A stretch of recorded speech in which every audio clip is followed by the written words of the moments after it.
Hello दोस्तों, welcome back my channel में। 15 अगस्त को हमारा देश आज़ाद हुआ। आज देश की आज़ादी के 77 साल हो गए हैं। मैं कुछ कहने से पहले इतिहास के बारे में, आज़ादी के आंदोलन में किनके बदौलत हम लोगों को अधिकार मिला, उनको बताने से पहले आप लोगों को मैं कुछ कहना चाहता हूं, क्योंकि अभी जो बातें मैं आप लोगों को बताऊंगा, ये बातों को आप लोगों को लगता है कि ये फेक है, ऐसा नहीं हो सकता, ऐसा भी लग सकता है। इससे पहले आप लोग बामसेप के राष्ट्रीय अध्यक्ष वामन मेश्राम साहब, जो कि बहुत बड़े समाज सुधारक है, सोशल ऑर्गेनाइजेशन है इसका, वे आज़ादी के आंदोलन में किनके कारण हम लोगों को अधिकार मिला और उन अधिकारों के कारण आज हम लिख बोल पा रहे हैं और अपने सारे अधिकार को ले रहे हैं। सबसे पहले आप उसे देखिए, उस वीडियो को समझें, उसके बाद में मैं आपको कुछ बातें बताऊंगा। तो देखिए वीडियो। ऐसे किसी संविधान को मैं मान्यता देने के लिए राजी नहीं हूं जो हम लोगों को संवैधानिक अधिकार देने के लिए तैयार नहीं है। हम ऐसे लोगों को, ऐसे संविधान को, ऐसे किसी संविधान को मान्यता देने के लिए राजी नहीं है। बाबा साहब अम्बेडकर, बंगाल से संविधान सभा के लिए चुनाव होता है। गांधी और कांग्रेस ने प्लान बनाया कि अम्बेडकर को अगर चुनाव में परास्त कर दिया जाए तो अंग्रेजों को समझाना आसान हो जाएगा कि अम्बेडकर के साथ कोई है ही नहीं, लोग ही नहीं है। अगर अम्बेडकर चुनाव में हार जाते हैं, गांधी और कांग्रेस ने प्लान बनाया। क्या प्लान बनाया? कि अगर अम्बेडकर चुनाव में हार जाते हैं तो अंग्रेजों को समझाना आसान हो जाएगा, अम्बेडकर के साथ कोई लोग ही नहीं है। जो थे वो कांग्रेस के साथ आ गए हैं, उन्होंने गांधी जी का नेतृत्व मान लिया है। ऐसा कहने का, बोलने का अवसर मिलेगा। इसलिए 46 को चुनाव हुआ और बाबा साहब अम्बेडकर महाराष्ट्र से चुनाव लड़ने की बजाय बंगाल गए। बंगाल के लोगों ने बाबा साहब अम्बेडकर को संविधान सभा पर चुनकर भेजा। जिन 4 जिले के लोगों ने, खुलना, जसोर, बोरीशाल और फरीदपुर के बंगाली लोगों ने बाबा साहब अम्बेडकर को चुनकर भेजा, बाद में गुस्सा होकर गांधी और कांग्रेस ने वो 4 जिले पाकिस्तान को दे दिए दंड स्वरूप। ये आजादी का जो लड़ाई है, ये लड़ाई, ये सारी कहानी, इतिहास जब तक नहीं समझोगे आपको कुछ पल्ले पड़ने वाला नहीं है, आपको कुछ समझ में आने वाला नहीं है। ये शह और मात देने का जो खेल चल रहा है, इसमें जो शह और मात का खेल खेल रहे लोग हैं, आजादी का आंदोलन का लड़ाई चलाने वाले जो लोग हैं, वो किसी को कुछ देना नहीं चाहते थे। और बाबा साहब अम्बेडकर ऐसे किसी संविधान को जिसमें प्रजा को अधिकार ना हो, मान्यता देने के लिए राजी नहीं थे। जब बाबा साहब अम्बेडकर संविधान सभा पर चुनकर गए तो गांधी और कांग्रेस की वो योजना विफल हो गई और मजबूर होकर गांधी और कांग्रेस को बाबा साहब अम्बेडकर को मान्यता देना पड़ा। और इस तरह से बाबा साहब अम्बेडकर ड्राफ्टिंग कमेटी के चेयरमैन बनाए गए। बाबा साहब अम्बेडकर संविधान सभा के अंदर जो एक कमेटी थी, संविधान लिखने वाली प्रारूप समिति, संविधान लिखने वाली कमेटी, जिसको अंग्रेजी में ड्राफ्टिंग कमेटी कहते हैं, उस कमेटी का चेयरमैन बनाया गया। संविधान सभा का चेयरमैन डॉक्टर राजेंद्र प्रसाद और संविधान लिखने वाली समिति का चेयरमैन बाबा साहब अम्बेडकर। ध्यान रखना, कंफ्यूजन हो जाता है बहुत सारे लोगों का। परिस्थिति में जो बदलाव आया हुआ है, ध्यान रखो। इसलिए कांग्रेस के लोग ऐसा प्रचार कर सकते हैं कि ड्राफ्टिंग कमेटी का चेयरमैन बाबा साहब अम्बेडकर को गांधी ने उपकार के तौर पर बनाया। गलत, 200% गलत। ये पॉलिटिकल डिसीजन था, ये पॉलिटिकल डिसीजन था।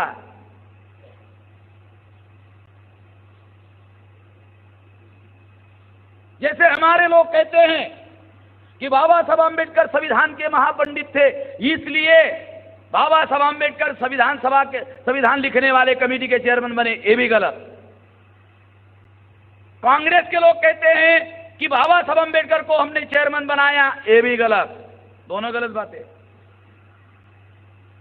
इतिहास क्या कहता है? इतिहास कहता है कि मजबूर होकर बाबा साहब आम्बेडकर को ड्राफ्टिंग कमेटी का चेयरमैन बनाया गया, क्योंकि बाबा साहब आम्बेडकर तो उन्होंने घोषित किया था कि हम संविधान को मान्यता देने के लिए राजी नहीं है।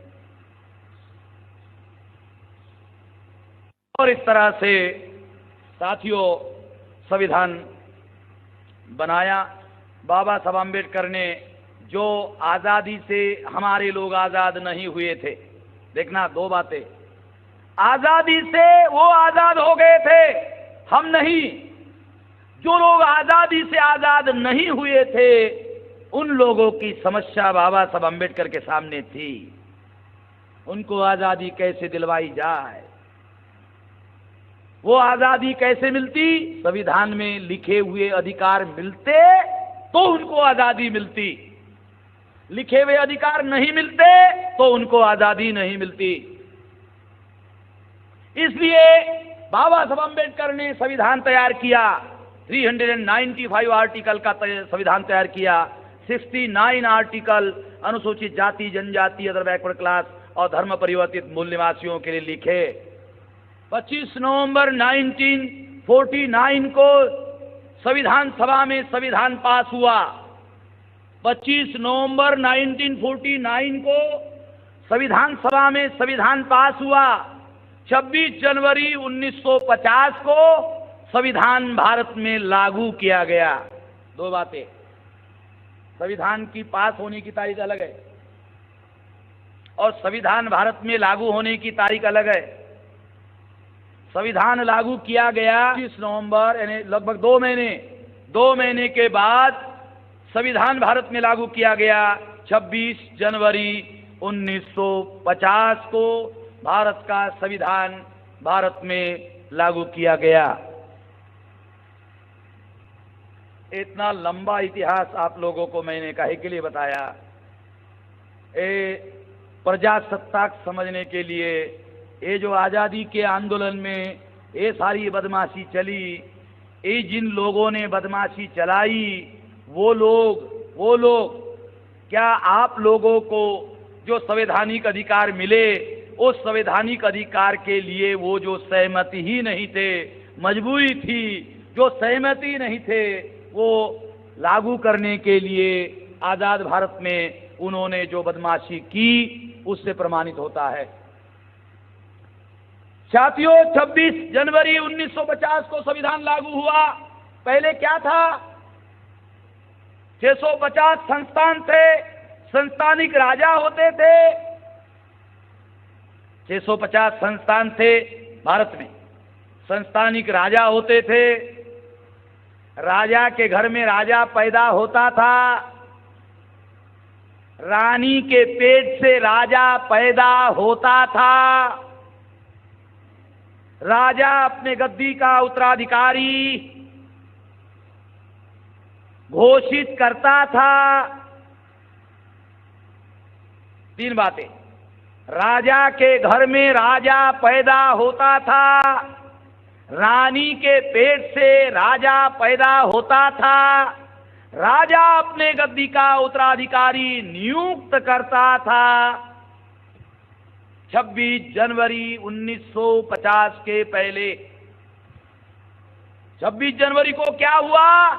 26 जनवरी को संविधान लागू हुआ और लागू होते ही भारत को प्रजासत्ताक घोषित कर दिया गया।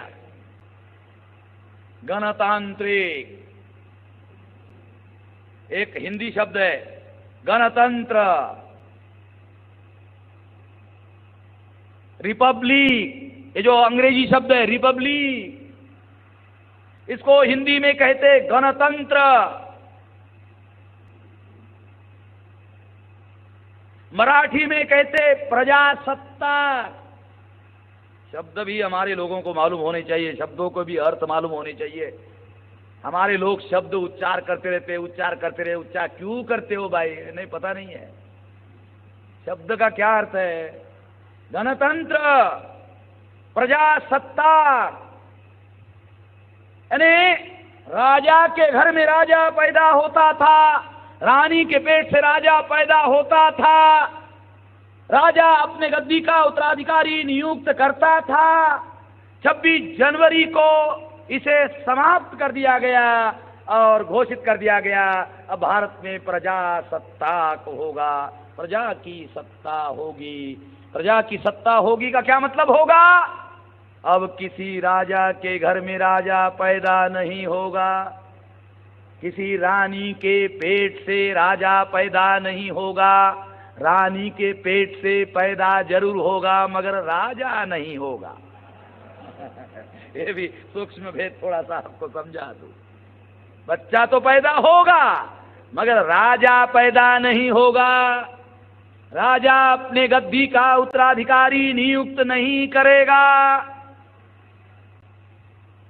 तो प्रजा के लिए राजा कहां से आएगा? सवाल खड़ा हो जाता है, सर अभी प्रजा के लिए राजा कहां से आएगा? राजा कहां से आएगा? इसका जवाब दिया 26 जनवरी 1950 के संविधान ने। क्या जवाब दिया? ये निर्धारित करने का अधिकार प्रजा का होगा। राजा कहां से आएगा? ये निर्धारित करने का अधिकार प्रजा का होगा। अब प्रजा बैलेट बॉक्स में वोट डालेगी और बैलेट बॉक्स से राजा निकलेगा। राजा कहां से आएगा? अब ये प्रजा वहां वोट डालेगी, उस बैलेट बॉक्स से राजा निकलेगा। न राजा के घर से राजा पैदा होगा, न रानी के पेट से राजा पैदा होगा, न राजा गद्दी का उत्तराधिकारी नियुक्त करेगा। बैलेट बॉक्स से राजा निकलेगा। ये निर्धारित करने का अधिकार प्रजा का होगा। तो देखा दोस्तों आप लोगों ने, मामसेप के राष्ट्रीय अध्यक्ष जो सामाजिक सुधारक हैं वो किस प्रकार से देश के आज़ादी में डॉक्टर बाबा साहेब का कितना बड़ा अहम हिस्सा था, खासकर हम लोगों के लिए, दलित पिछड़े आदिवासियों के लिए किस प्रकार से। लेकिन इस बात को जब मैं बताता हूं तो लोगों को विश्वास नहीं होता है, बकवास कहते हैं। ये हकीकत बात है। राजा के घर से राजा पैदा होता था, रानी के पेट से राजा पैदा होता था। राजा अपने पद का उत्तराधिकारी घोषित करता था, नियुक्त करता था। लेकिन जैसे ही संविधान 26 जनवरी 1950 को लागू हुआ, इस देश में प्रजातंत्र, रिपब्लिक डे, गणतंत्र, प्रजासत्ता देश को घोषित कर दिया गया। रानी के पेट को नसबंदी कर दिया गया। ये एकमात्र डॉक्टर बाबा साहेब के कारण ही हुआ। देश में बहुत सारे हमारे भारत देश के मूल निवासियों ने प्राणों की आहुति दी, अपने प्राण के निछावर किए। आज संविधान सही लोगों ने लिखा, डॉक्टर बाबा साहेब ने लिखा और सही तरीक़ा से लिख करके लिखित में अधिकार दिया। इसी के बदौलत आज उन महावीरों को, जो देश के आज़ादी के आंदोलन में लड़ाई हुआ, उन लोगों का भी नाम है। नहीं तो आज का जो संविधान अलग प्रकार की होता। इसलिए हमें देश की आज़ादी में संविधान की सबसे बड़ी भूमिका होनी चाहिए। और ये आज़ादी हम लोगों को फोकट में नहीं मिला है। आज आज़ाद होते हुए भी आज हम लोगों को हर चीज़ को लिए मांगना पड़ता है। छोटा सा एग्जाम्पल बताता हूँ, ये मैं अपना व्यक्तिगत मैं जो जानता हूँ, देश आज़ाद है फिर भी हम जिस क्षेत्र में रहते हुआ ज़मीन कंपनी के नाम पर है। क्यों है? आज बागान की जो हाजिरा है वो सबसे कम है, 250 रुपया। आज हमें मांगना पड़ रहा है, प्रोटेस्ट करना पड़ा है, आंदोलन करना पड़ा है। क्यों? वाई? आज़ादी का मतलब क्या हो गया? मैं तो पहले से भी कह रहा हूँ। इसलिए हम अभी भी गुलाम है। ट्रांसफ़र ऑफ पावर हुआ है मगर हम लोगों को आज़ादी सही तरीक़े से नहीं मिला है। इसलिए ये आज़ादी, हमारे अधिकार को किस प्रकार से अभी भी ख़त्म किया जा रहा है, उसको हम लोगों को बचाने के लिए हम लोग मिलजुल कर अपने एक साथ कोई भी झंडे के नीचे रहो, लेकिन हमें अपने संविधान के प्रति उसकी आवाज़ उठाना है, उसे बचाना है। तभी जाकर के आज जो हम लोग बोल रहे हैं, लिख रहे हैं, घूम रहे हैं, फिर रहे, कुछ भी कर रहे हैं, आज संविधान के ही बदौलत कर रहे हैं। तो दोस्तों, साथियों, देश के आज़ादी की 77 साल हो गई है। इसके उपलक्ष्य में आप सभी को हार्दिक बधाइयाँ, शुभेच्छा। अच्छे से रहें। और इतना ही कहकर मैं अपनी बातों को अंत करता हूँ। तब तक के लिए अच्छे से रहें। धन्यवाद दोस्तों।